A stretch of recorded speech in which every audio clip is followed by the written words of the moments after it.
Right గా successes లో details చూద్దాం.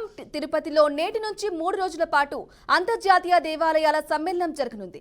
ఈ కార్యక్రమంలో ఇవాళ ఏపీ, మహారాష్ట్ర, గోవా సీఎంలు చంద్రబాబు, ఫడ్నవీస్, ప్రమోద్ సావంత్, కేరళ గవర్నర్ రాజేంద్ర అర్లేకర్ పాల్గొననున్నారు. వీరు ఇంటర్నేషనల్ టెంపుల్ ఎక్స్పోను ప్రారంభిస్తారు.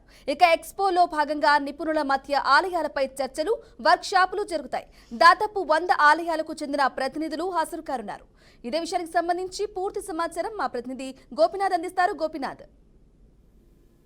బ్రాహ్మణి మొత్తం మీద తిరుపతిలో అంతర్జాతీయ దేవాలయాల సదస్సు జరుగుతా ఉంది. ఎందుకంటే తిరుపతి ఆధ్యాత్మిక క్షేత్రం కావడంతో ఇక్కడ ఈ కార్యక్రమాన్ని నిర్వహించాలని చెప్పి కూడా నిర్ణయం తీసుకున్నారు. అందువల్లనే ఇది ప్రైవేట్ కార్యక్రమం కూడా అయినప్పటికీ కూడా 3 రాష్ట్రాలకు సంబంధించినటువంటి ముఖ్యమంత్రులు హాజరవడం జరిగింది.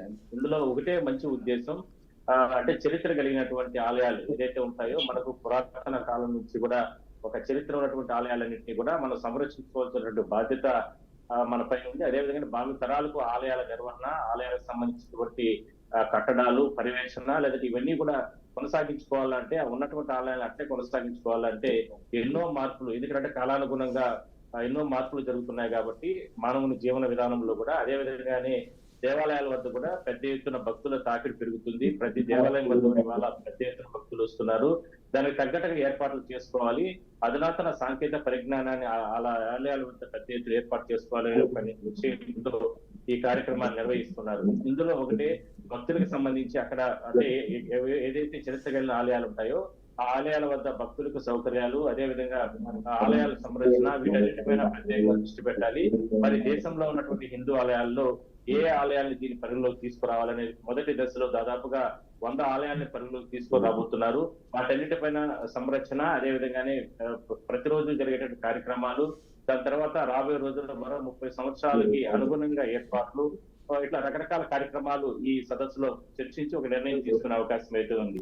అయితే ఈ సదస్సుకు సంబంధించి 3 రాష్ట్రాలకు సంబంధించి ఒకవైపు మహారాష్ట్ర, అదేవిధంగానే గోవా, మన ఏపీ ముఖ్యమంత్రి ముఖ్య అతిథిగా ఆయన కూడా పాల్గొని ఈ కార్యక్రమాన్ని ప్రారంభించారు. మొత్తం అంటే వీళ్ళే కాకుండా సంబంధించిన ఆర్ఎస్ఎస్ ప్రతినిధులు, అదే విధంగానే మరికొన్ని మఠాధిపతులు, ఇట్లా అంటే కీలకమైనటువంటి నేతలంతా కూడా దీనికి హాజరవడం జరిగింది.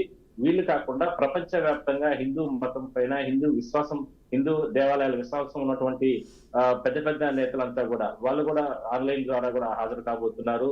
మొత్తం ఇవాళ, రేపు, ఎల్లుండి 3 రోజుల పాటు కూడా ఈ కార్యక్రమాలు జరుగుతాయి. సో మొత్తం ఈ కార్యక్రమాలు జరుగుతున్న నేపథ్యంలో దేశవ్యాప్తంగా ఉన్నటువంటి అతిరథ మహాదందుకు వచ్చిన నేపథ్యంలో ఎటువంటి అవాంఛనీయ ఘటనలు లేకుండా ఇప్పటికే కూడా పోలీసులు, తిరుపతి ఎస్పీ, అదేవిధంగా కలెక్టర్ కూడా గట్టి చర్యలు తీసుకోవడం జరిగింది.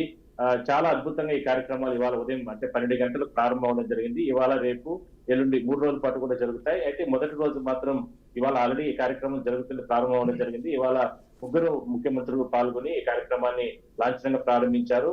పూర్తి స్థాయిలో కూడా దీనికి సంబంధించినటువంటి అంటే మంత్రులు, ఆయా సంబంధించినటువంటి మహారాష్ట్ర నుంచి కూడా కొంతమంది మంత్రులు కూడా రావడం జరిగింది. అదేవిధంగానే ఏపీ నుంచి అంటే దేవాలయాలు కావచ్చు, లేదంటే ఇట్లా వీటిపైన పట్టున్నటువంటి రాజకీయ ప్రముఖులు వీళ్ళందరూ కూడా కొంతమంది హాజరయ్యారు.